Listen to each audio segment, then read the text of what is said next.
Bonjour à toutes et à tous, aujourd'hui c'est notre 10e leçon de langue des signes. Et nous allons aborder aujourd'hui un thème particulier, ce sont les signes classificateurs.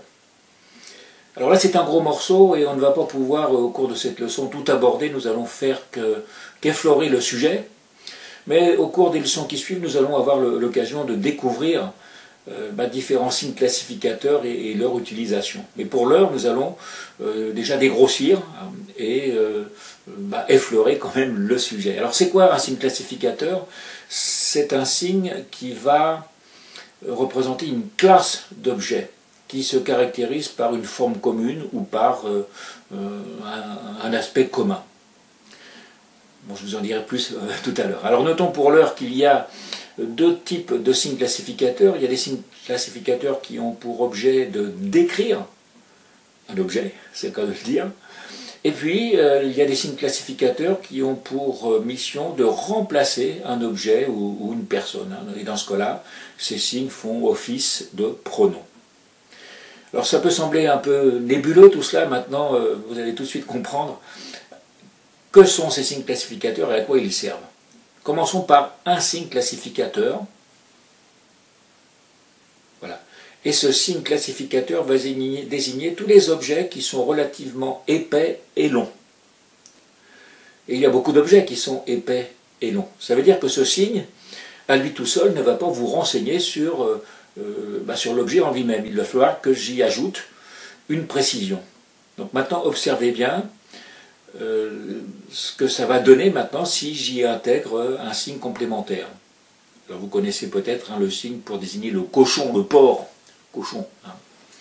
Maintenant, regardez bien. Qu'avez-vous compris? Il s'agit d'un rôti de porc. Cochon. Et sous une forme épaisse et allongée. Et vous avez, non vous n'avez pas remarqué puisque je ne l'ai pas fait, mais quand je vais labialiser, je vais labialiser rôti de porc. Et ça ne sera pas du tout en synchronisation avec mes mains.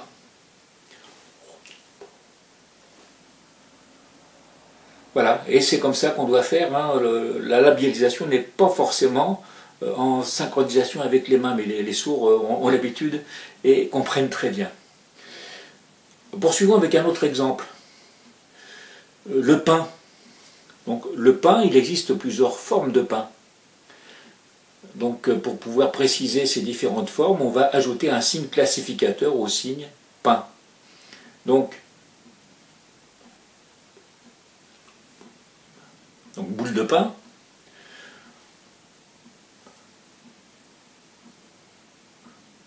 Là on va peut-être faire allusion au pain traditionnel, au pain français.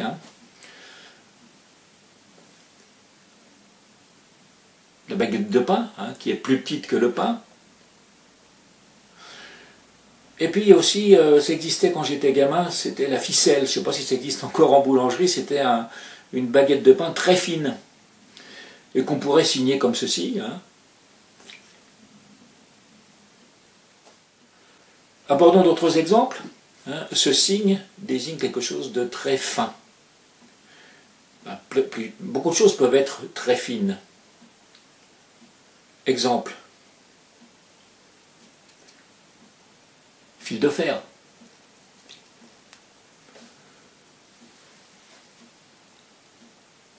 Fil à pêche. Continuons avec d'autres exemples. Ce signe est un signe classificateur qui désigne un cadre, un tableau, par exemple. Tout ce qui est rectangulaire et qui peut être plus ou moins grand ou petit. Donc à lui tout seul, ce signe ne va pas évoquer grand-chose, il va falloir y ajouter une précision. Donc regardez bien.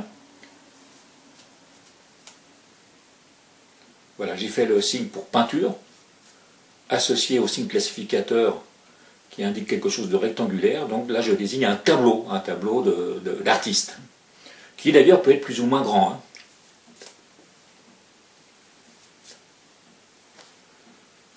Poursuivons avec le même signe classificateur. Voilà, je désigne là un miroir de forme rectangulaire. Encore un exemple. Là, j'ai désigné un grand écran de cinéma. Et toujours avec le même signe classificateur. L'intérêt aussi d'un signe classificateur, ou de beaucoup de ces signes, c'est qu'ils peuvent aussi être localisés dans l'espace et mis en mouvement. Prenons le cas du signe classificateur que je vais associer au mot bois, et qui dans ce cas-là va signifier une bûche. Donc une bûche, c'est un morceau de bois épais et long. Maintenant, je vous demande de m'apporter cette bûche. Apporte-moi cette bûche.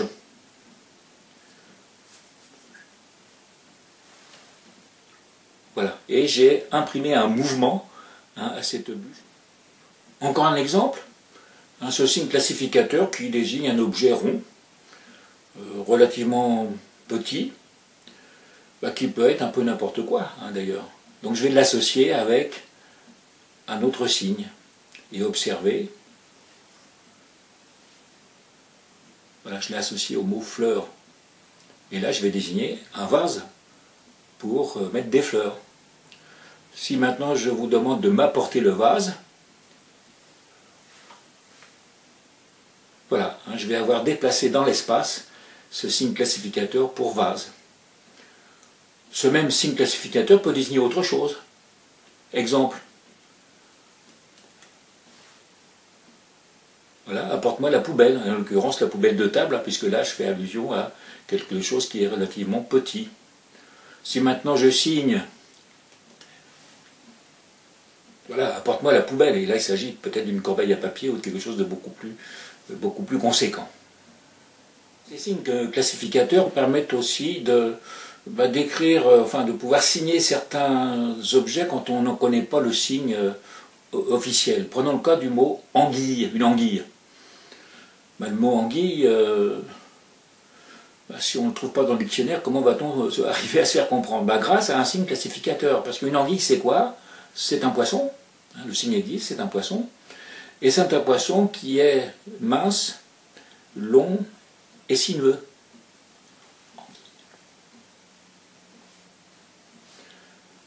Si je veux parler d'un congre, qui est beaucoup plus épais qu'une anguille,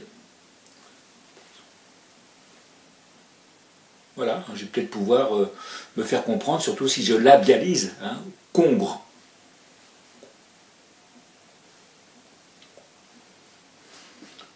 Abordons maintenant les signes classificateurs qui ont pour but de remplacer un objet ou une personne. Nous avons déjà, lors d'une leçon précédente, utilisé ce signe classificateur qui désigne tout ce qui se tient debout, verticalement. En général, une personne, qui peut être un homme, une femme, un enfant. Ça peut être aussi un animal, un ours en colère qui se tient debout, un singe, une statue également qui représente un personnage debout, ou un robot qui se tient debout, aussi un humanoïde. Voilà. L'intérêt de ce genre de signes classificateurs, c'est qu'on va pouvoir les animer. Ce signe classificateur que je vais désigner ici comme étant un homme, je vais pouvoir le faire faire un tas de choses. Imaginez par exemple la phrase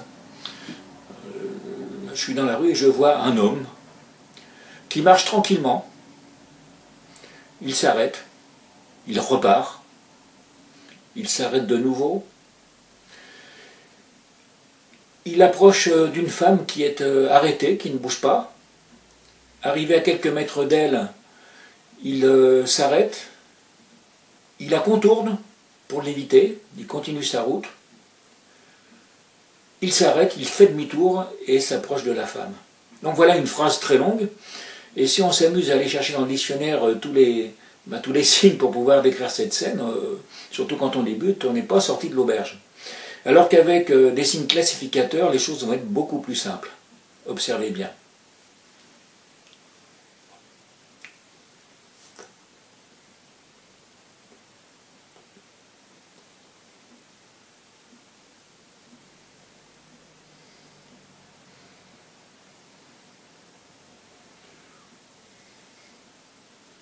Voilà.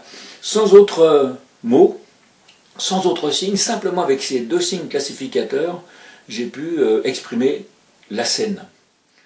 Autre signe classificateur pour désigner une personne, ça peut être aussi ce signe, une personne qui marche.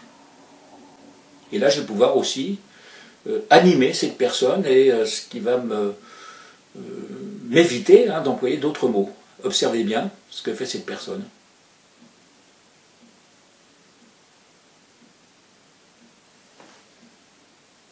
Voilà, cette personne marche, elle tourne à droite, à sa droite, et elle tombe.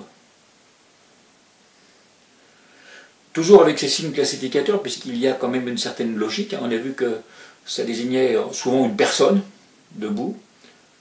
Voilà, ça peut désigner deux personnes, plusieurs personnes, deux groupes de personnes qui s'approchent, deux bandes de copains par exemple qui s'approchent et qui se fréquentent. Deux familles qui se fréquentent, deux bandes de copains qui se fréquentent, deux personnes qui se fréquentent. Voilà, ils retrouvent toujours le même symbolisme à travers ce signe classificateur.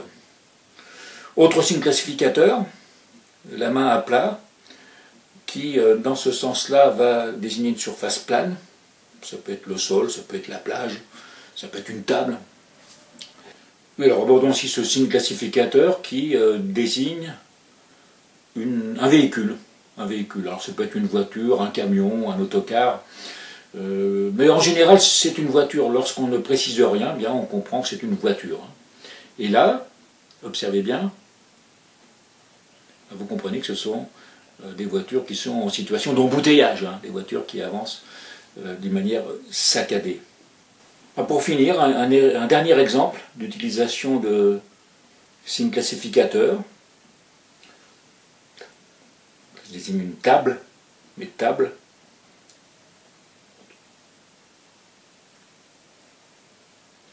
Qu'avez-vous compris? Table ronde. Et là, j'ai les signes classificateurs de deux personnes qui s'assoient l'une en face de l'autre. Donc je répète.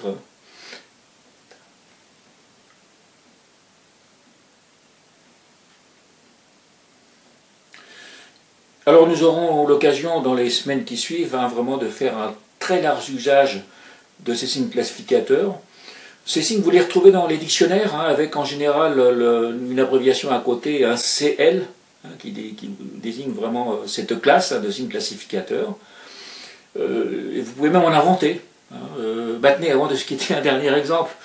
Vous voulez parler d'une personne qui habite dans un igloo. Un igloo, c'est quoi? C'est une maison, mais avec une forme particulière.